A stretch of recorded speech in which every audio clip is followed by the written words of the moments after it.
दोस्त, आज हम लोग जो है पढ़ते हैं क्लास 10th मैथ में एक्सरसाइज 4F का जो है फर्स्ट क्वेश्चन। ठीक है, एक्सरसाइज 4F का पहला क्वेश्चन क्या है कि दो क्रमागत सम संख्याओं का गुणनफल 528 है, तो उन दोनों क्रमागत सम संख्याएं ज्ञात कीजिए।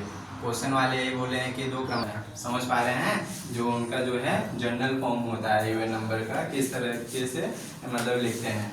तो लेट अस कंसीडर, अगर इवन की बात की जाएगी मेरे दोस्त, इवन की बात की जाएगी, क्रमागत सम संख्या की बात की जाएगी, तो आपका क्रमागत सम संख्या क्रमागत सम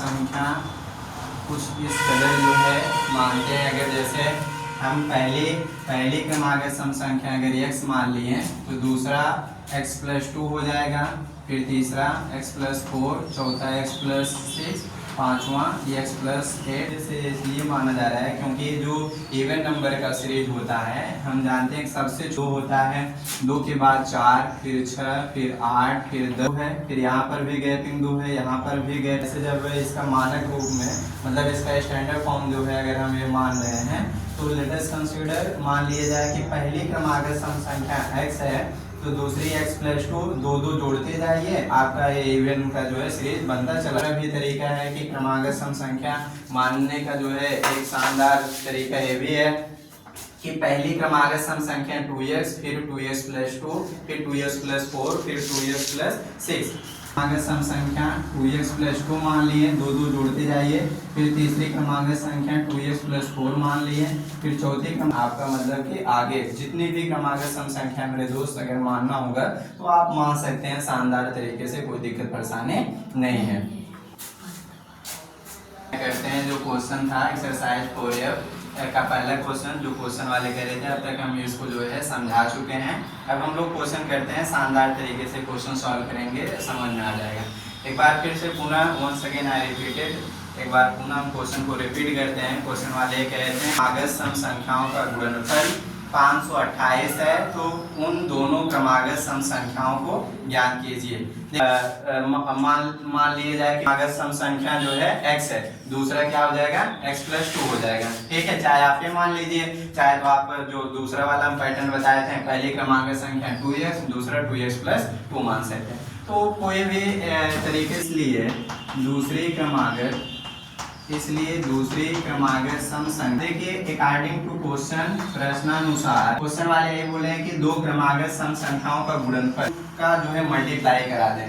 गुणनफल बोला तो गुणा, योगफल बोला तो जोड़, अंतर x है, दूसरा क्या है x+2, 528 आता है। ये दोनों का गुणा कराने पर 528 आएगा। अब इनका आप मल्टीप्लाई कर लीजिए, x का गुणा x में करिए, x² आ जाएगा, फिर x का गुणा आप +2 में करिए, 528 है। अब देख लीजिए x² + 2x, ये 528 बराबर किधर आएगा, -528 बराबर 0। अब यही इक्वेशन संख्या हो जाएगा, और जो x का दूसरा मान आएगा, फिर सॉरी x का जो क्रमागत संख्या, फिर x का जो मान आया है उसमें 2 जोड़ देंगे, तो आपका दूसरी क्रमागत संख्या आना चाहिए, जोड़ने घटाने पर 2 आना चाहिए, गुणा करने पर जो है 528 आना चाहिए, और जोड़ने घटाने पर कितना आना चाहिए, ये 2 संख्या है। तो जब ये बड़ी संख्या है तो हम इसका जो है 60 घटाने पर 2, ऐसी कौन सी संख्या है। ठीक है, तो हम क्या करें कि यहाँ आप जो है कर सकते हैं।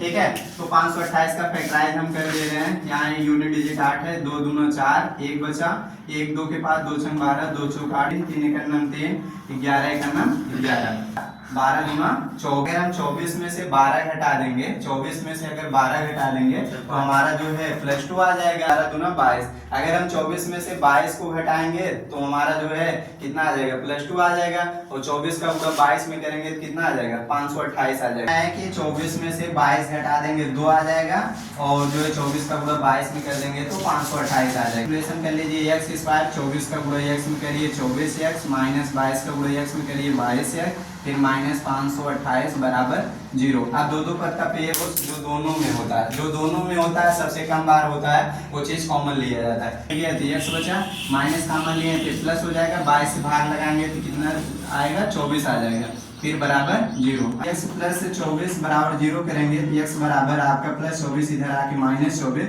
जो कि यह वैल्यू अमान्य है। यह अगला वैल्यू है, यह जो है नहीं लिया जाएगा बिकॉज ये क्योंकि ये माइनस में आया, इस बराबर है -22 इधर आके +22 आ गया। तो अब ये चीज दिया जाए पहली क्रमागत सम संख्या, अतः मेरे दोस्त सम संख्या जो है 22 और दूसरी क्रमागत सम संख्या क्या x + 2 = 22 + 2 बराबर कितना 24।